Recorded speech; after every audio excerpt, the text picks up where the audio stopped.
few years ago, we aired a program that didn't go over so well with a bunch of our listeners.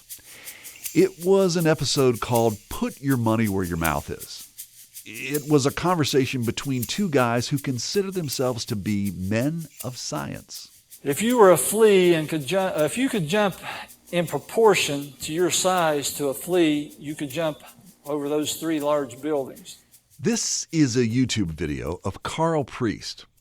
On his blog, he calls himself the Insect Man. He spent his career in West Virginia as a math and science teacher. That little frog hopper, when it jumps, it's just a little tiny thing that gets on a plant, experiences 400 Gs. An experienced spider pilot passes out at 7 Gs. He's crazy about insects. A scientist says they're a marvel of engineering. Priest's views on science are defined by his belief in a creationist theory of evolution. He proclaims his main ministry is to rescue children from indoctrination by evolutionists. The Charleston Gazette has called him West Virginia's best-known enemy to evolution. Carl says that's not true. He claims he is one of evolution's top 10 enemies in the world. You don't get engineering out of a brainless thing called evolution. And we also talked to this guy.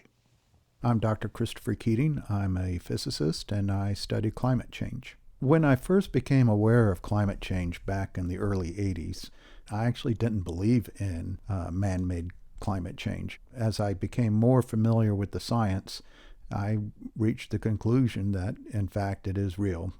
Both of these guys were promoting contests, kind of put up or shut up challenges about the science they did or did not believe in. At one point, I thought we might be able to have an enlightening conversation and come to some sort of meeting of the minds. Boy, was I wrong.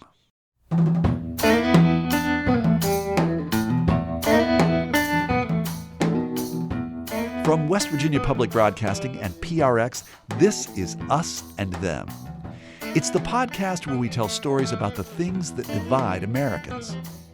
I'm Trey. After we posted this episode back in July of 2015, a lot of people wrote to us to say how I, Trey, handled the whole thing badly. So today we're going to put that conversation under the microscope and see where things went off the rails. We're going to play much of that old episode, and from time to time I'm going to dip in and out and share some thoughts in retrospect.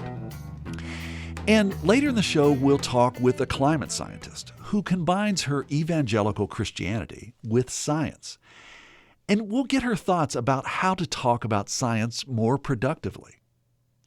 But first, let's start with Carl Priest. For years, Carl has opposed the teaching of evolution. He's motivated by his religious faith, but at the same time, he wants to have a debate on the merits of science. In fact, he's created something called the Life Science Prize Challenge. The Life Science Prize Challenge is Dr. Mastropaolo puts up $10,000 in escrow. He's talking about Dr. Joseph Mastropaolo, a kinesiologist and physicist. Mastropaolo advocates for creation science and is willing to debate any and all evolutionists. His opponent, whether he wants to be called an evolutionist or not, puts up $10,000. They go before a judge. The evidence has to be valid, objective, reliable, and calibrated. That's science. It has nothing to do with the Bible. It has to do with evidence. I spoke with Dr. Mastropaolo, and he believes that a courthouse is the proper place to evaluate evidence for or against evolution. Carl Priest says his champion is willing to stand before any judge who's available at the time. And the judge will decide which party prevails. In other words, if they have more evidence for evolution than he has evidence for devolution, or the opposite of evolution, which is real science, they would win the $10,000. Carl's part in this enterprise is to serve as the doctor's Don King. He tries to set up the fights. He writes letters to prominent evolution scientists like Dr. Richard Dawkins to issue the challenge. Usually, scientists don't respond. Carl posts the correspondence on his blog as a way to publicly goad these scientists into a debate. If a scientist refuses or doesn't answer the challenge, Carl adds their name to a list of debate dodgers. So far, Carl hasn't been able to get an opponent to step into the ring and go a few rounds with his anti-evolution prizefighter. But he says the point is to attract attention. I'm wanting to reach the people who haven't made a decision, lurkers. They won't make comments, but they'll read them, and they'll think, and they'll go check. Liberals, they still have some hope. When a liberal gets converted to either Christianity or conservatism, they are the best evangelists for either subject. So there's hope for liberals. Do you have a hope that you can once and for all disprove evolution, and that people will say, aha, he did it, and everybody will fall in line? Evolution's disproved. I think your question is basically, will everybody believe it? And the answer is no to that, because it's not a head thing, it's a heart issue. If some evolutionist were to take the life science challenge and they were to prevail and were to prove that evolution was factual, was not a lie, as you believe it to be, where would you be at that point? I wouldn't be disappointed. I'd just be surprised, but it still would be God had to do it. Back in the fall of 2014, I was planning the initial episodes of the Us and Them podcast. I was looking for culture warriors that I thought my audience might like to understand better. I'd known about Carl and his battles against evolution and his life science challenge. Also around this time, I was thinking about culture war battles over climate change, and I read this article on Slate.com that featured Christopher Keating.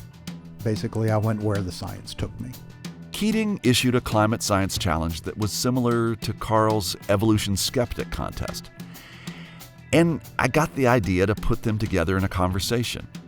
In retrospect, that might have been the biggest flaw in my thinking. But before we look at my faux pas, let's hear what Christopher Keating had to say back then. When I first became aware of climate change back in the early 80s, I actually didn't believe in man-made climate change. That did not seem to be really credible to me. The thing that made me feel skeptical at first was the idea that we were significant enough to cause such an enormous change in our environment. That just seemed to me to be a reach at the time. So what persuaded Keating that humans have a negative impact on the environment? He says it was in the early 80s when he was in a philosophy course, and Rachel Carson's book, Silent Spring, was required reading.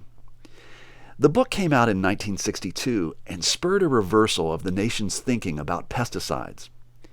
Keating says it made him aware of the worldwide effects of DDT. That helped him understand how human activity can change the worldwide environment. Seeing how much effect DDT had on the environment, we are in fact able to change the environment ourselves. So it seems as though over the years, you seem to be bothered by people who argue otherwise. Can you tell me about that? I don't object to people that don't believe in it. That's their right. But I do have a particular problem with what I call the denier industry, actively working to undermine the science and deceive the public. So in your way to address what you refer to as deceit, you have made a challenge, a $30,000 global warming skeptic challenge. Can you tell me what is that challenge? Well, what I made was a $10,000 challenge. And two of the guys on the Young Turks TV show pitched in $10,000 each and made it $30,000. It was in response, actually, to a skeptic challenge. I think it was in 2007. It was the junkscience.com website. And he said if you could go and prove that global warming is real, he would award $500,000. He came back and he said no one won, and he never gave any reason why. I established my challenge in response to that. While I was speaking with Dr. Keating, I was in the studio at West Virginia Public Broadcasting, and he was in his home in Central Texas. I invited Carl Priest to come and listen in on my conversation with Dr. Keating. Dr. Keating, good to meet you over the airways. And as I listened to the interview, I'm very impressed. I think you're a reasonable man. Well, thank you. We do have apples and oranges here. You are the scientist, and I'm just a layman. So I wanted to clarify that matter with you. Okay, thank you. It was fascinating the way you described some of the responses to your challenge. We found similar things with ours. We've taken a lot of verbal abuse, threats of a lawsuit, and I even had a West Virginia state trooper show up at my door one time due to a complaint from someone that we challenged. I haven't had a trooper show up at my front door, and on behalf of the scientific community, I want to apologize to you about that. You have a right to go out here and say what you believe, and if we disagree with you, that's our right. But no one has a right to go and start threatening each other and abusing each other over these issues. Yeah, I appreciate you saying that, and I found very little to disagree with as Trey interviewed you regarding reasonable conversations. And as you said, some of your family and best friends disagree with you. That's the same way with me. Now, I'm a Christian, and some good brothers in Christ disagree with me. Some of my best friends who have supported me on evolution have been pastors and priests. I've had some really great conversations on the subject with men of the cloth. I know many scientists who are devoutly religious.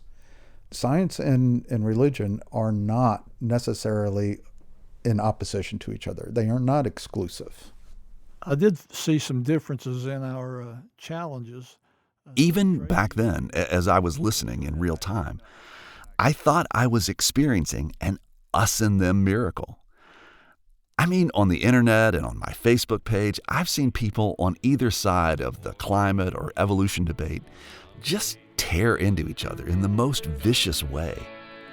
But here, Dr. Keating was speaking respectfully to Carl Priest, and vice versa. There will be peace in the valley for me someday. There will be peace in the valley for me. I was just about to suggest that the three of us join in a chorus of this tune, but then the conversation took a turn. I don't equate creationism with Christianity at all. In fact, I think it is anti-Christianity. If you go and look and see what the Bible says and compare it to what creationists are saying, in my opinion, they are not in sync at all. They're 100% opposed. I don't feel that attacking creationism is an attack on Christianity. And I don't want to attack anyone's religious beliefs at all, no matter what that religious belief is. Well, I'm not going to debate you on whether or not Christianity and creationism go together, but Dr. Keating, I'd like to hear your best evidence of evolution. Science. Well, I can give you something. Okay, here's a mistake some listeners pointed out. As moderator of this discussion, I let Carl coax a physicist who studies climate science into the position of defending evolution. I mean, climate change and evolution are two very different sciences. It was an apples and oranges conversation. But Chris Keating seemed game, and he dove in. I'd give you something real quick. You get a flu vaccination. Yeah, I do. Now, go ahead. Flu vaccination is proof positive of evolution. Once you get a flu vaccination, you're immune to that flu forever. The reason you have to get a new flu vaccination every year is because the flu has mutated into a new virus. And so now you have to get immune to that new virus. And so, yeah, there we have evolution going on right there. Very rapidly, in fact. No, that's not correct, Dr. Keating. You started with a virus. You got a virus when it mutates. It's just like you have a poodle and a German Shepherd. They're still dogs. There's a wide designed ability to have variation. But you're never going to have a dog change to a cat. You're never going to have a virus change to a paramecium or whatever it might be. Over a long period of time, given enough time, You're not going to have a dog turn into a cat, but you'll have one line of life that will mutate into a completely different line of life. And that is documented so extremely well that it's difficult to debate that issue at all. That isn't documented, Dr. Keating. It's, when you say a long period of time, you're getting into a faith argument rather than scientific. Provide your best evidence for evolution was my question, and you said virus mutation, and I dispute that. You're wrong, but you're allowed to go and dispute it. But you're wrong, and I just proved you're wrong because a virus is a virus. Is that a true statement or not? And an animal is still an animal. A poodle is a dog. A poodle is a dog, and a dog will always be a dog, always has been, and that's science. That's observational science. And that is your false argument. That's your false argument again. Just because the dog will always be a dog doesn't mean the dog's offspring will be a dog. And what was the ancestor of a dog? That's one of the things we don't really know. Dogs are basically wolves. Dogs came from wolves at some time, but that's not conclusive. That's not a closed book. So you don't know, and you don't have any fossil evidence of a dog coming from another creature. I want to get in here just 1 second because I guess I could ask both of you. Carl, do you think that you could persuade Dr. Keating? I think he's a reasonable man, and he's not hopeless. I need to talk to him longer. The issue is not a head issue; it's a heart issue, and I don't know if Dr. Keating's heart is hardened or not. And Dr. Keating, do you think that you could persuade Carl to believe that creation science is not reliable? No, he's rejected science. And that is absolutely wrong. I have not rejected science. I have not rejected science, and don't you say that. That is a bald-faced lie. I will say it because you've rejected it in this very conversation. As you can tell, things got heated up at this point. Now, this is where I need to come clean on something. I started this program with the intention of fostering respectful conversations across the culture war divide. And I really believe that this was and still is my mission. But I need to confess that in the back of my mind, I knew Carl was a bit of a provocateur, and that it was possible that he might say something that would heat things up, and that there would be tension. And I realized that this might make for interesting listening, but it's not a recipe for finding common ground. In the heat of the moment, I wasn't nimble enough to redirect their angry conversation, but I did my best. I guess where I am with this is I've known Carl for a while. He's quite adamant. This is an issue that he cares a great deal about, and that he feels that this is a message that needs to go out and it needs to be challenged. And yet, in the same time, I read about your challenge, and it seems as though both of you are really trying to connect. Carl wants a scientist to basically take his and Dr. Mastropaolo's arguments seriously. And I think that you, on the other hand, have either A, gotten tired of other scientists who you believe are distorting the facts of climate science, or just laymen who you feel are producing misinformation. And I guess I'm interested in why it is that both of you have kind of chosen this forum to present your views. If you have enough people on both sides of the argument, someone's going to do it. And we happen to be the ones in our respective domains that chose this venue. But you don't think that you're going to persuade somebody like Carl, and I don't think that Carl's going to persuade somebody like you. Although he says that he says that it doesn't seem like your heart is hard. Although maybe he's changed his mind. Well, if he'll produce science that shows evolution is not correct, then I would be very interested to see it. Unfortunately, evolution is probably the single most well-proven theory in all of science. That's a faith statement. And Dr. Keating, you said no faith. There's no faith in that. That's not faith. Science is evolution not faith. is faith, you don't not science. Now, see, gravity. you equate evolution with science, and it isn't. It is not. You're dodging. Science. The evidence is out there. The proof is You're out dodging. there, and it is easily accessible for You're dodging. anyone who is willing to do You're their dodging. homework. I am not I can- dodging. What I'm doing is I'm not letting you take over my life. When we originally aired this episode, it got a lot of downloads. It broke our record at the time for the highest number of downloads. An explanation for this bump might be because Carl Priest was pleased with how he came off in this episode. And he alerted many from the evolution skeptic community. We received a lot of positive email from folks who think like Carl. On the other hand, Dr. Chris Keating was not happy with the episode. In an email, he wrote, "I listened to your podcast and I was very disappointed. You told me you wanted to interview me on climate change, but what you really wanted to do was ambush me on evolution. If I had known that this was your intention, I would not have participated. I thought the podcast was strongly anti-science, and I regret being part of it. Live and learn." This was not my intention, and I wrote him back saying as much.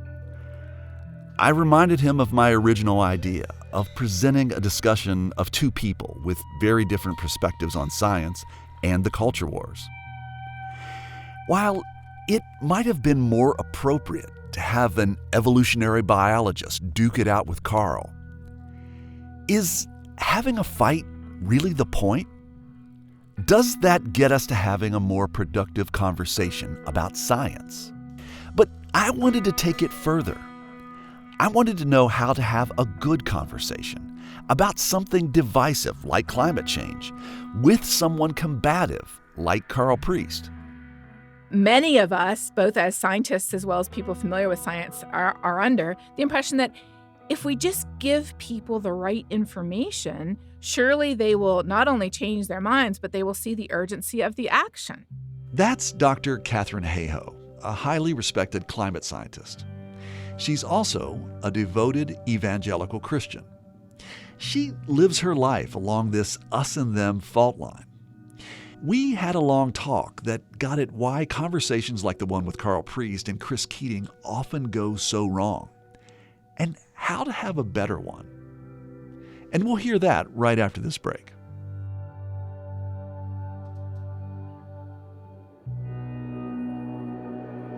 I'm Trey Kay, and this is Us and Them from West Virginia Public Broadcasting and PRX. This show is supported in part by the CRC Foundation and the Daywood Foundation.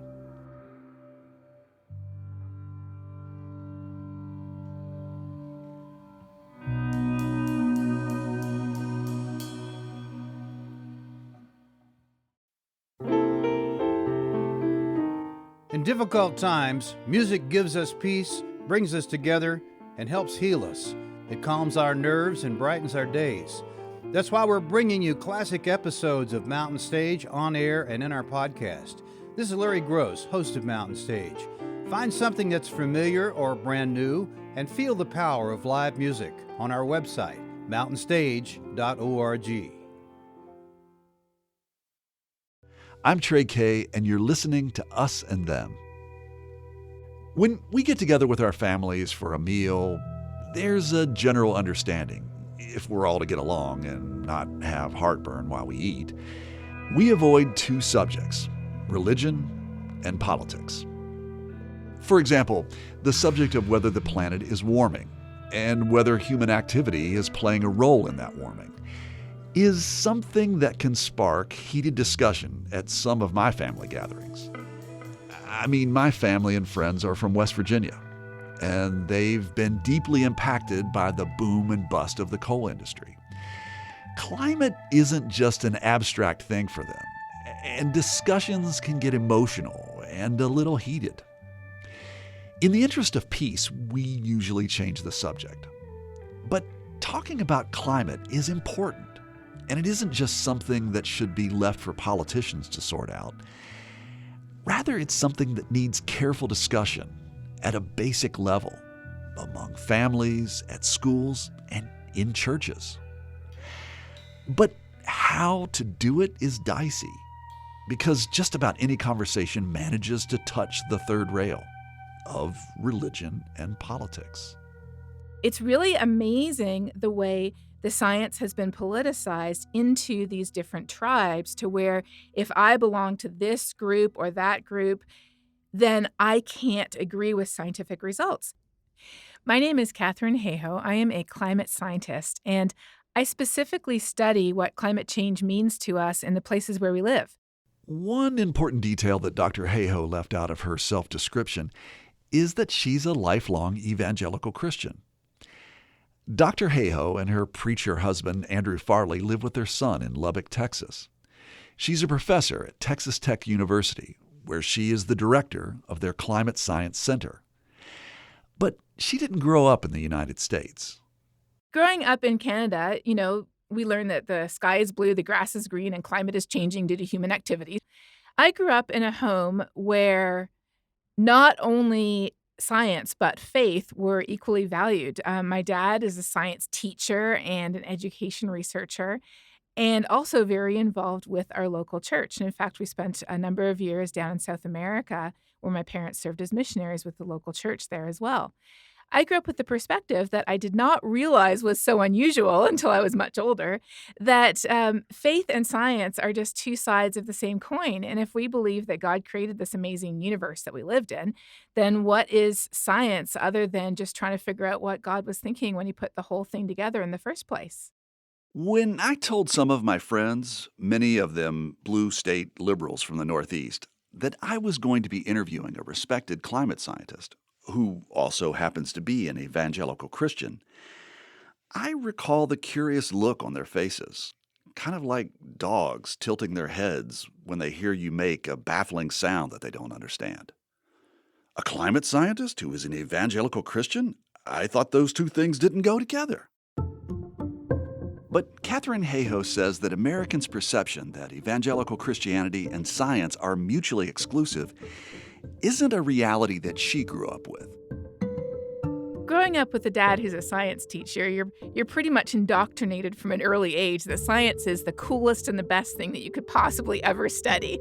So when I was going to university, it wasn't really a question of what to study. It was just a question of which scientific field to study.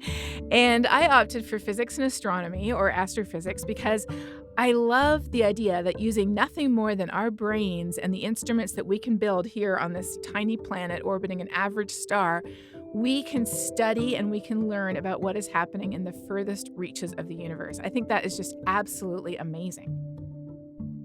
When Hayhoe was finishing her undergrad degree, she thought her next move would be to head to grad school for an advanced degree in galactic astronomy. But to finish her bachelor's, she needed to fulfill one more requirement and saw that a course on climate science would fit the bill. And what she learned in that course surprised her. Of course, everybody's concerned about air pollution and water pollution and deforestation and biodiversity loss and climate change. And yes, we really should fix these problems. But until I took that class, I did not realize that climate change is what the U.S. military now calls a threat multiplier. The reason why we care about a changing climate is because it takes all of these other issues and it exacerbates or it multiplies them to the extent where we will not be able to fix these issues if we leave climate change out of the picture. And by these issues, I do not only mean environmental issues. I personally care about climate change because it exacerbates humanitarian issues like poverty, hunger, lack of access to clean water, even political instability that leads to refugee crises. We are not going to be able to fix the most pressing issues that plague our world today if we leave climate change out of the picture.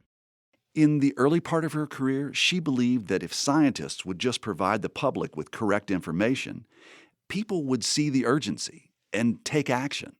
What I have learned since then, in the many years and even decades that followed, is facts are not enough. We have known enough to act on climate since scientists formally warned a U.S. president of the dangers of climate change over 50 years ago. That president was Lyndon B. Johnson. We have had the facts we need for decades, yet today we are further from action than we were, say, 15 or 20 years ago. It isn't more scientific facts that are going to tip the balance. It is understanding why this issue matters to us personally. When did you first realize that your discipline in science might be at odds with the belief of the people who were of your faith? When did that happen? Until I moved to the U.S. for graduate school, I had never met somebody who didn't drink. I had never met somebody who thought the Earth was 6,000 years old, and I had never met anyone who thought that climate change wasn't real. In fact, I didn't even really know these people existed except in the fringes of the internet. So it was a surprise to me to learn that this was, and today has become even more, almost an article of faith on people's statement of belief. There is nothing that is inherently in conflict with Christian theology. The idea that humans are responsible for this planet is laid out in Genesis 1. We're not usurping God's authority. We're actually given this planet to be stewards or caretakers or have dominion over this planet. And then you go all the way through the Bible. It talks about God's love and care and appreciation for and joy in creation, which is nature. And then all through the New Testament, it talks about loving and caring for people. And again, the reason why I care about a changing climate most is because it affects real people today, especially the poor and the most vulnerable among us. And then you get to the book of Revelation where it says God will destroy those who destroy the earth. So there's no inherent theological conflict between what Christians believe and between what scientists are saying is happening to the planet as a result of our energy choices. Okay, so Dr. Hayhoe says there's nothing in the theology that should separate Christians from scientists. But it doesn't always play out that way in real life. A 2015 Pew Research study suggests that only a quarter of white evangelicals believe the Earth's warming is due to human activity. About a third say it's due to weather patterns, and another third believe there is no evidence that climate change is occurring at all. So remember when I said earlier that conversations about climate change touch on the third rail of religion and politics? It might be because people's opinions on this topic are not so much informed by the Bible or what their preacher says on Sunday, but what they hear from political opinion makers, like Rush Limbaugh. My humble opinion, folks, if you believe in God, then intellectually you cannot believe in man-made global warming. Or politicians like Oklahoma Senator James Inhofe. My point is, God's still up there. And this is the arrogance of people who think that we, human beings, would be able to change what he is doing in the climate is, to me, outrageous. Again, Katharine Hayhoe. It's really amazing the way the science has been politicized into these different tribes to where if I belong to this group or that group, then I can't agree with scientific results. In the United States, over the past 30 years or so, political ideology has increasingly become the number one predictor of what tribe or what group we associate with. It's gotten to the point today where the number one predictor of who you will marry if you're not already married is no longer, how attractive they are, how educated they are, whether they come from, similar socioeconomic background or even their race. The number one predictor of who people will marry in the U.S. now is how close they are to you on the political spectrum. The Pew Political Polarization Survey has been tracking the landscape in the United States since 1994, and it shows that back in 1994, people were pretty moderate. Most people were kind of in the middle of the political spectrum. Today, the vast majority of people are out at the edges, not just on one side, on both sides. Right. When we survey people about whether they agree with the science on climate change and whether they think climate change is a serious concern, we see that white evangelicals and white Catholics are least likely to agree with the science and least likely to be concerned about a changing climate. Hayhoe singling out white Catholics for their lack of concern about climate change is a detail that stuck out to me because there is another corollary. As it happens, Hispanic Catholics are one of the demographics most concerned about climate in the United States. And they really resonate with Pope Francis's 2015 encyclical about the seriousness of addressing how humans impact the planet. But white Catholics don't feel the same. The encyclical actually decreased people's trust in the Pope if they didn't already agree with him on climate change. As they would say here in Texas, there's a lot of, oh, bless his heart going on, which sort of means, you're metaphorically patting the person on the head and saying, well, he means well, but he doesn't know what he's talking about.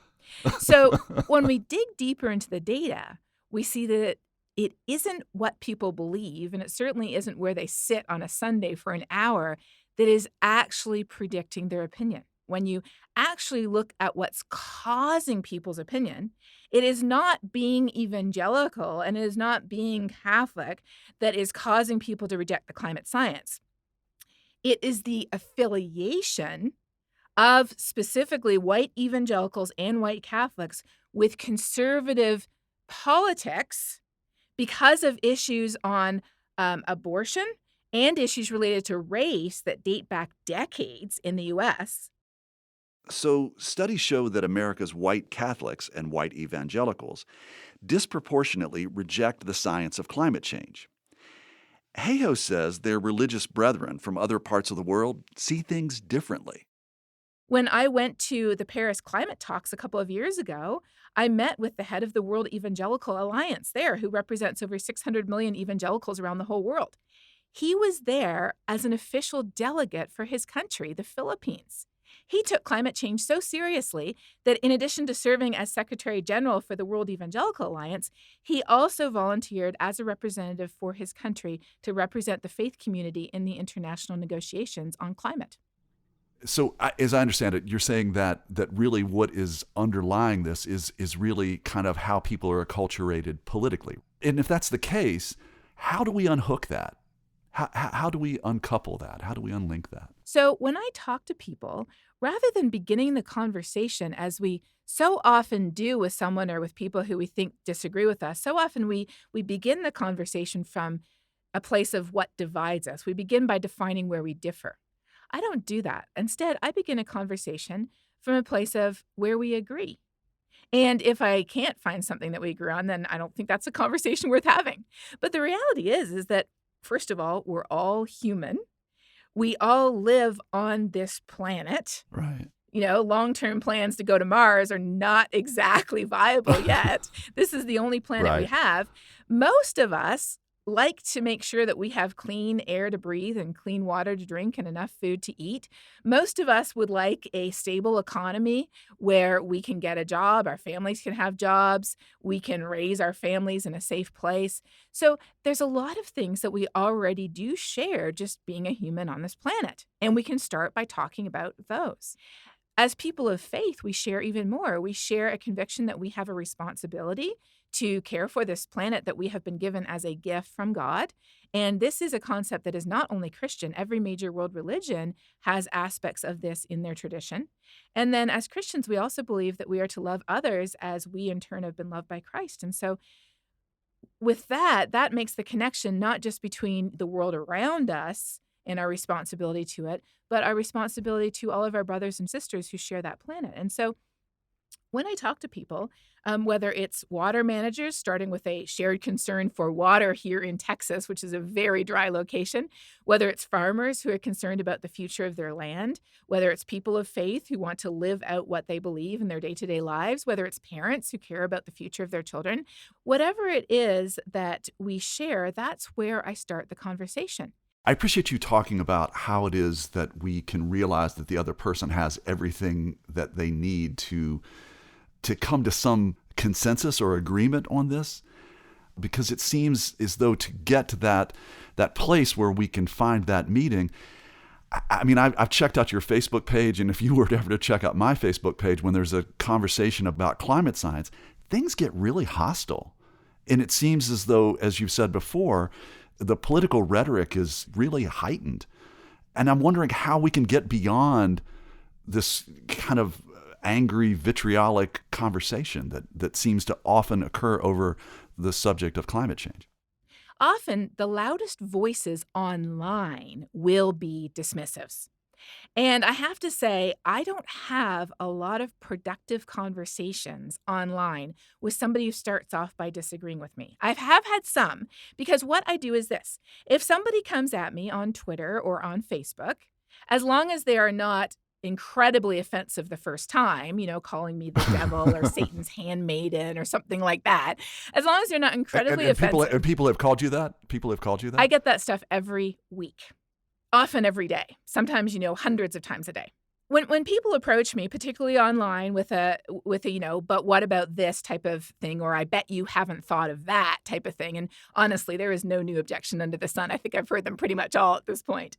I will respond once, and I'll respond very politely and positively and give them a quick answer and a resource that they can go to.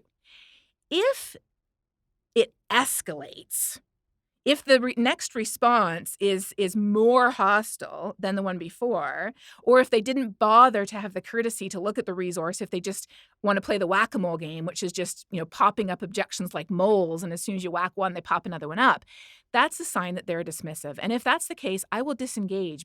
But rarely, once in a while, maybe once in 100 times, the conversation does not escalate. It just kind of proceeds, or maybe even assumes a more positive tone. And in that case, we can dialogue back and forth where I give them resources, showing them that, hey, my question to them often is, what type of person are you? If it's on social media, I'll look at their profile, see if they're a Christian or a conservative or a libertarian or a member of the military.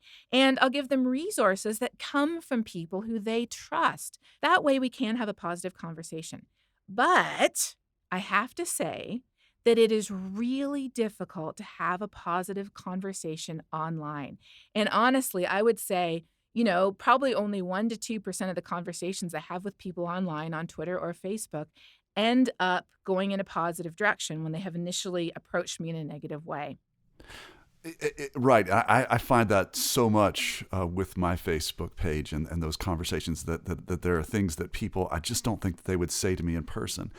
But you made me think of something. I wondered, how often do scientists and lay people come together and talk? And whether some of the problem over climate science might be that there aren't many direct conversations, but instead that there are these conversations that happened that are mediated by the media. And if this disconnect, or the fact that we do not have these conversations more often, if that is something that makes it more difficult for us to come together on an important topic like climate change. Some of my colleagues in the Climate Communication Center at George Mason have done some work looking at what single piece of information changes the most minds on climate. And what they found was very fascinating. They found that the single piece of information that changes the most minds, if you only have 30 seconds in an elevator, is the statement, over 97% of scientists agree.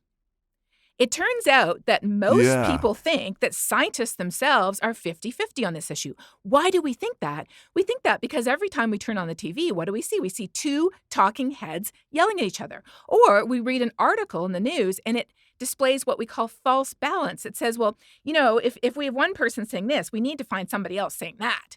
But never mind that the other person isn't even a scientist. We just need to show, both sides of this thing. The reality is it's not a matter of belief or opinion. It's looking at the data and the facts. And when we look around the whole planet, it isn't only our thermometers, it isn't only our satellites, it isn't only our ocean buoys that are telling us it's warming. If we look at our own backyards when trees are blooming, how sea level is rising, how species are moving poleward, there's over 26,500 independent lines of evidence showing us that the planet is warming. Conflict makes for great media, but conflict doesn't make for constructive conversations. Is the problem just a balance problem? I mean, I keep thinking of radio talk show hosts like Rush Limbaugh, who are vehement critics of anything that suggests that humans impact the Earth's climate. How do you think that his commentary influences the conversation on climate change? How did climate change become such a politically polarized issue? It happened because the main objection people have is not to the actual science. I mean, the science we use in our climate models is the same science we use in our stoves and our fridges and our airplanes, and most people don't have a political problem with those. The Right. science of climate change became politicized when people recognized that climate change required collective action. And the most straightforward way to achieve collective action is often through government legislation. And there are many people in the United States who would rather cut off their arm than allow the government any more power or control over the economy or over their personal lives and choices than it already has. But it sounds a lot more palatable to say, oh, those scientists are just in it for the money, or they're just making it all up, or I have a scientist over here who says it isn't true, or God would never let that happen. It's a lot more palatable to have a science-y or religious-y sounding objection to climate change than to come flat out and say, you know what? It's very probably true, but I don't want to fix it. We do trust scientists on a lot of things: treating illness, food safety, creating technology that heats our homes and runs our phones and gets us from place to place. A lot of climate science is abstract. All this talk about tree rings and ice cores and that last year was the hottest on record. These are measures that we just have to take their word on. And that's not always a comfortable feeling. That lack of trust may be because we're not sure we share the same values. When I first wrote my book with my husband on a Christian perspective on climate change, I was concerned that I was even potentially flushing my career down the toilet because of the perception, often in the media and in the public sphere, that science and faith are in conflict. After I started, telling people that I was a Christian, and that's why I cared about a changing climate, so many of my colleagues have come up to me and shared that they too are Christian, Catholic, Protestant, Orthodox, or even I've had conversations with colleagues who say, well, I don't share your faith, but I think what you're doing is fantastic, and you've encouraged me to actually bring more of my own values into the conversations that I have. My colleagues come from all different faith traditions as well as none. I have great colleagues who are Protestant and Catholic and Hindu and Jain and Buddhist and Muslim and Jewish and humanist and atheist. And in science, we all recognize that it doesn't matter. We all do the same science.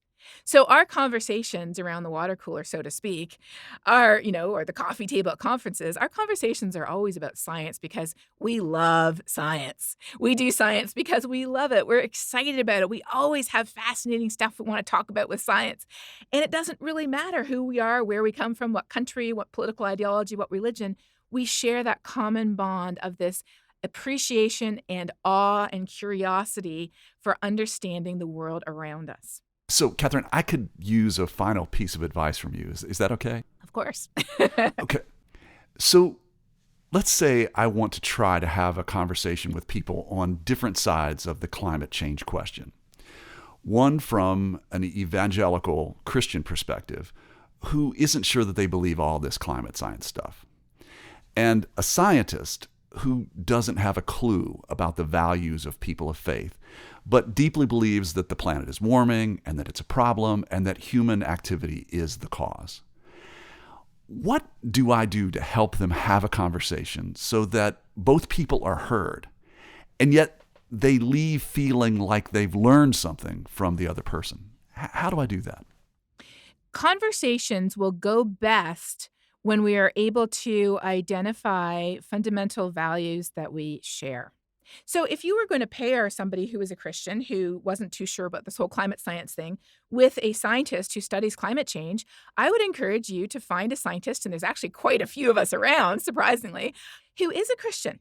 When we find out that somebody who shares our core beliefs or our core values or part of our core identity is somebody who completely agrees with the science, and they're able to explain from that perspective how and why they do. And from those values, which we agree on, we can then connect them to why we would care about a changing climate. And then step 3, and possibly the most important step, always discuss viable, positive, actionable solutions that are consistent with and compatible with our values. Talking solutions that grow the economy, that increase national security, that increase energy independence, that invest in local jobs, that make us more competitive related to China rather than less competitive. Talking about these solutions can really change the game. Katharine, I see you as incredibly exuberant and incredibly positive, and I think of you as not only a glass half full, but there's more water coming, and I feel like it's something that you're constantly having to lean into. And I guess my question to you is there a better place for people who would be of the evangelical fold to get information that speaks to their values, but that isn't hostile to climate science? That's a great question. You are absolutely right. People often ask me, well, what gives you hope? How can you remain hopeful? And my answer to that is, first of all, the science does not give me hope. Every time we look at our world, and I participate in the U.S. National Climate Assessment, which is a periodic assessment of the state of the planet and what we're doing to it, every time we look at our world, we see that changes are happening further and faster than we thought. Rather than overemphasizing or exaggerating the impacts we're having on our planet, it's been shown that we scientists systematically tend to underestimate those impacts because we're actually quite conservative. We don't like to be, crying wolf. We don't like to be alarming. So the science doesn't give me hope, and neither does the public dialogue. But if we're able to actually sit down, especially if we can do so eye to eye, looking each other in the face, and have a conversation about what are our fears, what are our concerns, what are our anxieties, what are our worries, we can often find that we have a lot more in common than what we think. And we can even often come to agreement on solutions in ways that we never would have imagined. Well, I'm just really grateful that you're willing to take the time to speak with me today. Thank you so much. Oh, no, thank you.